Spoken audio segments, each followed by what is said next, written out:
안녕하세요. 족부정형외과 전문의 김지범이 들려드리는 발간한 톡톡 시간입니다. 네, 오늘의 주제는요, 평발의 원인과 진단에 대해서 말씀드리려고 합니다. 평발은 발의 아치가 무너져서 발의 구조가 무너지고 그로 인해서 발목, 무릎까지 통증이 올 수 있는 질환인데요. 이런 발의 아치 구조가 먼저 어떻게 이루어져 있는지를 알아야 발의 아치 구조가 왜 무너지고 그로 인해서 평발이 어떻게 생기는지를 알 수가 있습니다. 그래서 발의 아치 구조를 유지시켜주는 요소에 대해서 먼저 말씀을 드릴게요. 크게 뼈, 인대, 근육으로 이루어져 있습니다. 뼈와 인대는 아치 구조를 만드는 정적인 구조물입니다. 정적 구조물이라는 것은 움직이지 않는다는 얘기죠. 저희가 아치 구조라는 것은 로마 시대 때부터 건축물에 적용되어 온 구조입니다. 이런 모양인데요. 위에가 넓고 아래가 좁죠. 그래서 하중을 받치는데 굉장히 유리한 구조로 되어 있습니다. 이러한 모양이 발의 뼈 모양에도 적용이 되어 있고요. 이러한 뼈와 뼈를 잡아주는 인대에도 이 아래쪽이 더 강하게 두꺼운 인대로 구성이 되어 있음으로써 이러한 아치 구조가 적용이 되어 있어요.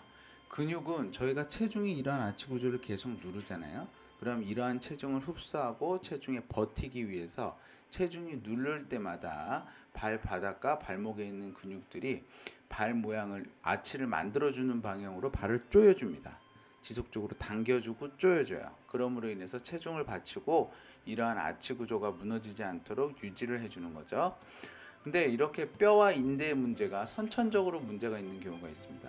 그렇겠죠. 주로 아이들에게서 많이 발생하고 이런 소아평발에서 뼈와 인대의 문제가 있는 경우가 많고요. 이러한 경우는 주로 양측이 다 평발인 경우가 많아요. 근육의 문제는 오랜 기간 쓰다 보니까 이렇게 체중을 받쳐주고 아치 구조를 만들어주면서 발을 당겨주고 조여주는 근육 중에 하나가 너무 일을 많이 해서 얘가 고장나 버리는 거예요. 그러면 지속적으로 체중을 받칠 때 그 체중을 흡수할 수가 없게 되고 뼈와 인대가 뭐 그렇게 영원할 수는 없지 않습니까? 그래서 계속 힘을 받다 보면 아치 구조가 그 순차적으로 무너지게 되는 거죠.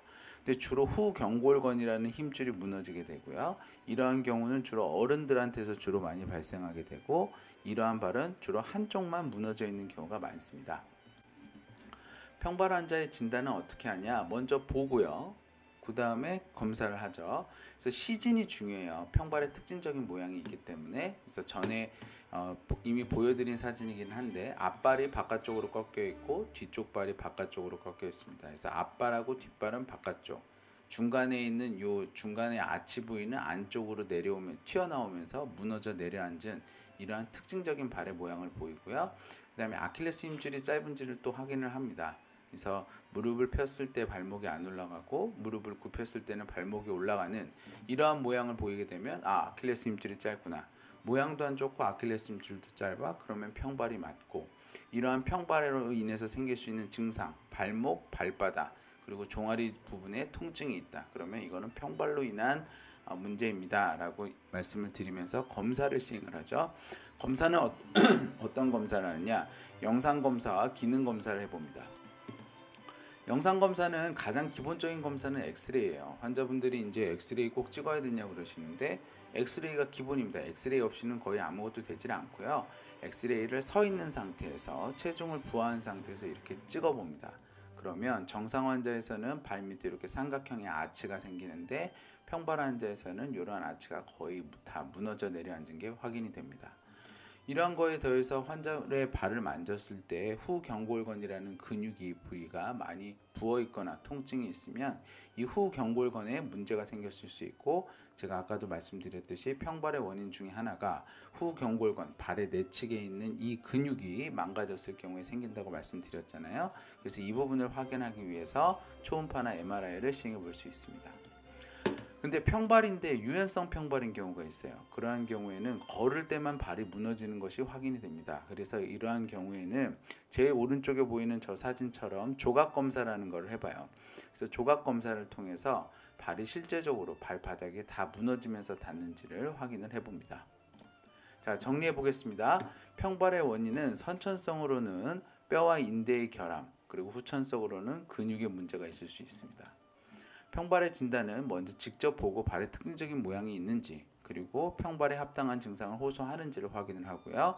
영상검사를 통해서 엑스레이, MRI, 초음파 등을 확인할 수 있고, 엑스레이나 이런 부위에서 확인이 되진 않지만 환자가 평발이라고 판단이 될 때에는 조각 검사를 해봅니다.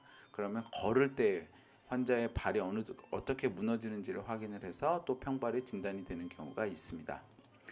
건강한 발걸음 행복한 100세 인생 발에 관한 톡톡이 함께합니다.